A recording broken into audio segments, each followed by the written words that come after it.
This is BJJ Addict Radio. Hey, how you guys doing? How are you? Very good, very good. Just hanging out at my academy. Nice. So for those that don't know, how about you state your full name, the city you live in, your school's name, and who they are affiliated to, if they have an affiliation. Sure, no problem. So my name is Jimmy Tat, a brown belt at Montreal BJJ Revolution team. We're affiliated under BJJ Revolution team, a team that's I think that's quite well known across the U.S. We have several I think franchises in the U.S. and even in Europe, I believe. My instructor Koji Murakami is under Julio Foca Fernandez, who himself was under Carlson Gracie. Wow, you're actually not Anything that else far off the original jiu-jitsu practitioner. Excuse me? I said your lineage is not that far off from where it all started. No, exactly. So basically, I'm pretty much a fourth degree under, I guess, the fourth degree from Carlson Gracie. Yeah. That's unbelievable. Let's jump right into what are some of the goals that you have left to accomplish at brown belt? Well, as you guys may know, I'm a big competitor. I like to compete a lot, and I think that for most guys who like to compete, the ultimate goal to achieve is to win a mundial title. And I've been training very hard lately in order to go back to the mundials and try to get a medal at that stage. I think it's a personal goal for me. Just for me, I think that to be an accomplished person you have to be at a jiu-jitsu level. You got to be good also in tournaments, and that's my personal goal. Can you name offhand who has been the toughest challenge that you faced so far? In competition? Yes. I would the toughest that I've faced so far in tournament would be I believe Thomas Beach from Toronto BJJ. Probably one of the toughest guys I fought. He's a monster. Yes, it was very, very not fun fighting him, but it was in the absolute division, and he's an absolute monster, like you say. But you know what? I can't wait to fight him again. I've been improving every day. I hope to fight him again. But for those that don't know, what size are you, by the way? Excuse me? What size, like height, weight, are you? Oh, I used to fight in medial. I'm 5'8". I used to fight in medial at 180, 181, I believe, with the gi. But since last year, I've cut back down to lightweight, which is 167 or 168 with the gi now. Nice. So being on 167 is not the largest individual. How important is it for you to still go out there and do absolutes? Honestly, the reason why I love to do absolutes is because back in the days when you get to know jiu-jitsu, you see the Gracies fighting all the big guys and using technique to overcome strength, and I still believe that it's very important to do those categories absolutes so that you can see how your skill level is at, and see if you can control bigger guys, and it's a big challenge too, obviously finding a guy at 20, 30 pounds over you, but it forces you, to refine your technique to even a higher level, Absolutely. We were wondering, what was the favorite belt you have ever worn and why? Favorite belt? Definitely purple belt. It's a belt that where I spend the most time in. I mean, out of my 8 years that I've done BJJ, I've been a purple belt for 5 years, and it's a belt where I competed the most under. Although I haven't won the most tournament under purple belt, but it's a belt where I learned the most, where I where I got my game, and where I developed my game, my guard, and but definitely, purple was a big, huge step in my career before getting my brown and eventually black belt. What do you think is your defining moment so far in your career? My defining moment is, I remember it like it was yesterday. I was at the Abu Dhabi trials where I fought in the first round this brown belt, and but the thing is, I knew that if I beat this brown belt, I would step up against JT Torres in the second round, and that was a big moment for me because all I wanted is to fight JT. I just wanted to fight the best in the world, and I was able to. I managed to get to the second round against him last year in Montreal at the Abu Dhabi trials, and I had so much fun in that fight. I mean, obviously I didn't win, but it's just that it is so mind blowing how quick and how tight his technique is, and it also motivated me to train harder after that. Yeah. With that being said, what are some things that you would improve after a match like that? Well, the first off is the execution, the speed of execution between every move. That was lacking. I was too slow moving from one move to the other compared to him, and I needed to execute way faster. So that my lag time between each move could be minimized and be able to move on to the next one and be able to survive or even to sweep or submit my opponent, right? I'm speaking generally, but I was too slow. Basically, he was too fast for me, and I needed to catch up with him. And I worked on a lot of drills and conditioning, strength and conditioning also that helped, because if you don't have the gas tank, you can't move from a move to another without gassing out, Absolutely. So it was a big thing for me.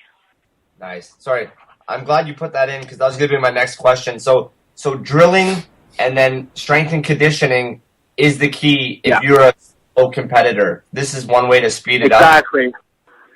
Yeah, you need to know what to do next constantly, and if you get into a bad position, to use your strength for your conditioning to get out of it, and then continue moving on. There's no stopping, because those guys, the moment you stop, they'll eat you alive. I don't know if you already answered this question. I'm asking anyways. Summarizing what you've learned from white to brown belt, what do you think are the important lessons that you've taken away through your journey? The thing is, when I started as a white belt, it was a very, to me, it was just to get in shape.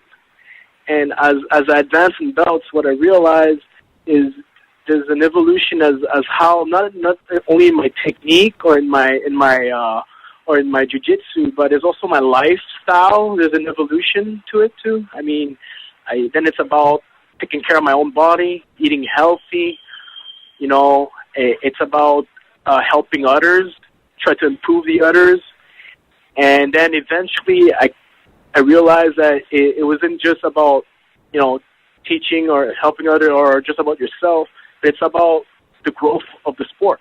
In the end, I want to make the sport more popular too for the community, so that I want to share my art with everybody too. It's ultimately so that everybody gets to know the sport and the reason why I do it, and the reason why is all for all the things that I went through from white to brown, all the joy that I shared with my friends, with the techniques that I share with them, the lifestyle I share with them, up until now, and is really to promote the growth of BJJ. That's amazing. With that being said, what are some things within your community have you done to spread the sport of jiu-jitsu? Well, for now, I've been teaching a lot at my own academy, and I also got the privilege of teaching right now at the university, one of the universities in Montreal, one of the main universities in Montreal, twice a week also. So I'm getting a lot of people to know my sport, which is a good thing. and I also done a lot of charity events in the past for participated in seminars. And actually, next weekend, I'll be actually fighting for a charity event in a Superfight. So just to give back to the community and also to promote my sport. Who is your competitor? Because I believe it got changed a couple times, correct? Exactly. I was initially supposed to fight Olivier Aubin-Mercier, and who's a very tough competitor. I believe he trains out of H2O. And then he backed out because he had an MMA fight 2 weeks after. So they're giving me David Gigi instead from Gracie Baja, who's slightly, I think, smaller than me, but he decided to step up. So I really appreciate that because I've been training hard, and I really appreciate that David Gigi from Gracie Baja decided to step up and fight me in a slightly underweight compared to me. I know you personally from watching all your. I've seen you compete live a ton. Actually, I've seen a lot of your matches. But what does it mean when you're involved in a super fight? What does it mean? Like compared to a tournament, you mean? Etc. Excuse me? I said, is there more pressure on you, or do you feel just like it's an honor? Because when you're in a super fight, people are basically saying that you are better. There's actually I don't see a big of a difference personally. A fight is a fight to me. Either a super fight or tournament fight. I prepare my game plan the same way. Obviously, when you're prepare for a big tournament, you want to focus a lot on your strength and conditioning because you don't know how many fights you can have. But in more for a super fight, the way you prepare it, I'll be more preparing more probably my strategy, and then drilling a few positions that I'll do more than just strength and conditioning. So because you want to make sure you win your fight more, so you focus a lot on your game plan, and strength conditioning could be a bit less important. Awesome. I was wondering who is your favorite.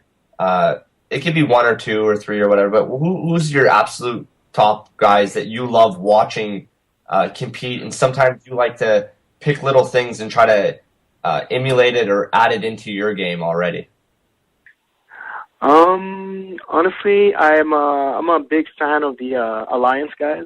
One of my first guys I love. I think most people like him too because he's a very best gentleman out there. Marcelo Garcia, which I built my my butterfly around his tapes and his fights. But then as my game evolved, I really love watching Michael Langhi and Lucas Lepri. Michael Langhi just because his open guard and spider guard is just sick, in my opinion. And Lucas Lepri just because he's a total package. The guy's he got his world title in 2008, and he still competes constantly and still plays medals every year, but first. He will always finish second, third ever since 2008, and he's always up there. I always watch him live every year, and I'm kind of mad every time he just missed it by half an advantage or 2 points, and it's so fun to watch him. So basically those three main guys I just like to watch. That's amazing. Any last words before we let you go here? First of all, I'd like to thank you guys, for having me at your show. Really much appreciated. And, for the guys out there who don't know me, who don't know BJJ, whatever, just try class out and you'll have a blast like I did for the last 8 years and keep training hard. That's great advice. It's true. You just get it once and you're hooked, man. It's a bad drug. Yeah, yeah. We all know it. Send you all the information how you could listen to it after when we're done this show. Excuse me, what information you're looking for? No, I'll send you all this the link so you could re-listen to it or share it with your friends and family and fans. Perfect. I'd love to. So please send. All right, my friend. So thank you very much, and All right. we'll keep in touch. Thank you. Yeah, keep in touch. See you. Peace out.